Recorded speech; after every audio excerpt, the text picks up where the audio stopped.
Digong, as usual, ngayon po ay Tuesday, araw ng dalaw. No? Ang huling dalaw po, Biyernes. Kamusta po si Tatay Digong? Ang usapan namin very pleasant. Medyo nakakatuwaan dahil nasabi ko sa kanya that baka ito na ang last one ko sa iyo, visitation, because BP Sara is coming as well as a mother. And I think I miss here also. Sabi ko sa amin, si Amy, sabi ko, I don't know if I was coming here. But so nakuha ko na nasa Qatar kasama si Amy. Ganun ba? Okay. So sabi ko, well, ang tour of duty ko sa iyo tapos na. So ngayong Friday dapat visitation ko pa rin. Pero yung BP Sara siya nag-hear. So siya na naman take out. Sabi ko na take charge na si Sara dyan. Tapos sige siya tingin sa atin. Punta ka nga dito. Bakit? Yung pantalon mo. Saan mo pinatay yan? Sabi ko hindi. Bira ng mga patahi dito. Kung ready-made. Kaya bilihan mo ako niyan. Ha? Sabi ko, pwede ba? Pwede. So nagpapabili siya ng ganito kasi mahilig sa corduroy. Pareho pala kami. Sabi niya, wag yung polyester ha. Gusto ko yung cotton na cotton. Sabi ko, sige ako na bala. Kaya from here, patuloy ako sa H&M kasi sa H&M ko ito nabili. Maghanap na rin ako ng terno na kanya pangkuhan. Parati siyang nakukuhan sa akin kasi alam niya na, Kenzo ka na naman, Kenzo. Okay. So updated siya sa mga Pinakita mo ba sir yung naganap po sa... magandang usapan namin ngayon. Konsa, yung Saturday at kapakalaw na dadating na si BP. Si Mayor Bastillata. Masasataya talaga ito. Yung pagpupulong po ng mga Pilipino sa Sabado, nung nakalipas na Sabado, nakwento nyo? Oo, yun. Talagang natuwa. Sabi ko, umuulan noon ang mga Pilipino. Hindi talaga umalis. Nagkuhan pa sila.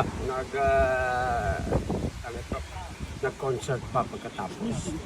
Pati ako naging instant celebrity na rin doon dahil daming nagpa-picture sa akin. So, tuwang-tuwa siya. Again, parati nang inuulit talaga niya. Maraming salamat daw sa mga supporters. Tapos biniro ko siya, sabi ko, pag ikaw makakauwi ka naman in due time, ang gagawin natin, sigurado yung mga ibang supporters, dadalaw sa Davao yan. Lalo na uupo ka na nung mayor. Sabi ko, kailangan magpa-Thanksgiving ka rin doon. Kaya magpalitsyon ka ng baka everyday para sa kanila. Meron ba kayo napag-usapang balita sa Pilipinas po? Ano? Meron kayo napag-usapang balita sa Pilipinas? Wala man actually. Ang mga update ko lang sa kanya. Yung ano na nangyayari ngayon. Other than that, wala. Yung ano po, yung survey na siya pa rin na pinagkakatiwalaan. Okay, yeah. I mentioned the survey. Tuwang-tuwa sa ito. Sabi ko na, alam mo ba, Mayor ang tawagan mo. Alam mo ba, Mayor, nandito ka ngayon, nasa ka detention. Ang trust rating mo 63, si BP 50, si BBM 32. Wala ka pang ginagawa niya, nasa kulungan ka pa. Tuwang. He's very happy. May advice ba ho siya kay BP? Ano yun? May advice siya kay BP? Wala naman, but actually he's, waiting for him talaga. Because I told him na whatever na na-miss ko sa iyo na ma-inform kita, BP will be the one. So we'll wait for BP and si BP na ang mag-update din sa inyo kung anong magiging usapan. Nalaman ba niya sir na namatay si... I also mentioned Freddy Aguilar. Sad. Tinanong niya anong sakit, sabi ko hindi ko alam, hindi naman na-disclose anong sakit. Pero now we're yung mga hindi naman lahat ng highlights na nakuha ko sa kanya update. Pero most of the sa Freddy Aguilar, is informed siya. So better, pagdating ni BP, mas lakman siya because mas malawak ang panong BP dyan. So, ako, dahil tapos ng tour of duty ko, papasalamat na lang din ako ulit sa inyong lahat. At kami babalik na rin sa Pilipinas. So take charge sa mga anak niya. Eh paano po kung ayaw namin kayo paalisin? Ano? Paano kung ayaw namin kayo paalisin? Oo, dito. Alam mo, pagkatapos nito, pupunta ako sa H&M ngayon o sa Uniqlo kasi yun ang bilin niya. Ano ba ang size niya? Kami na, mamaya magganong-ganon na lang ako. Yung haircut tatay. Banahin ko na lang kung anong size. Kalusugan po. Kalusugan ni tatay. High spirits pa rin siya. Hindi ninyo makukuha yung pan pa rin siya. 30 talaga siya. Kaya he's ready for this. For yun, sa nangyari. So, he's a nice spirits. Ang kailangan lang sa kanya dyan, medyo pagkuhan, pleasant storya. Tuwang-tuwa siya kung anong mga developments. Paano kayo naghiwalay? Dahil uuwi lang kayo ng Pilipinas. Naghakapan ba kayo? Nag-iyakan ba kayo? Niyakap ko siya.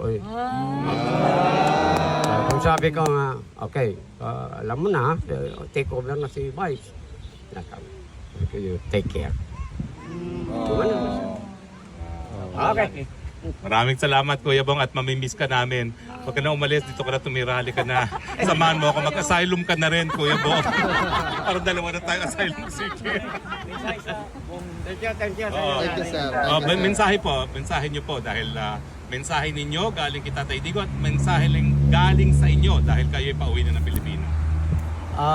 Ako talaga, wala akong ibang makuha. Nagpapasalamat din talaga ako sa lahat ng supporters.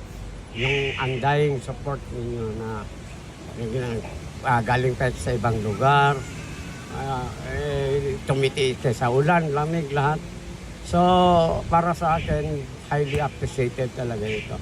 Sana sa sino man sa inyo makapunta ng Davao kung makabalik na si PRR dito. Yes. Kami naman ang babawi sa inyo doon na magpalitsyon tayo ng baka para sa inyo.